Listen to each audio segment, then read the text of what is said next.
আমার গেলা বিরাট সমস্যা হয়ে গেছে। কি হয়েছে রে বেটা? আমার গার্লফ্রেন্ড আমাকে ধোকা দিয়ে চলে গেছে।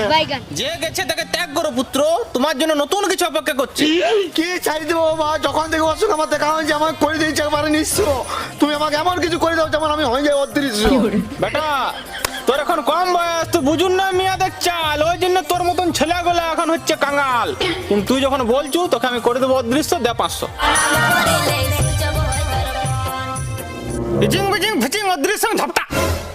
এই অ্যাং ব্যাং চ্যাং, যা বেটা তোকে অদৃশ্য করে দিলাম, মারবি তুলে ঠ্যাং। বাবা আমি অদৃশ্য হইলাম? আরে বেটা হলি, তাহলে তুমি দেখতে পাচ্ছ কেন? বেটা এই জগৎ সংসারে শুধু আমি তোকে দেখতে পাবো, আর কোনো শালা তোকে দেখতে পাবো না। বাবা বাবা বাবা বাবা, কিন্তু আমি কি করে বুঝবো? বেটা আমার উপর বিশ্বাস, আমার উপর। তুই 1 মিনিট দাঁড়া। ও দেখ একজন আসছে, ও তোকে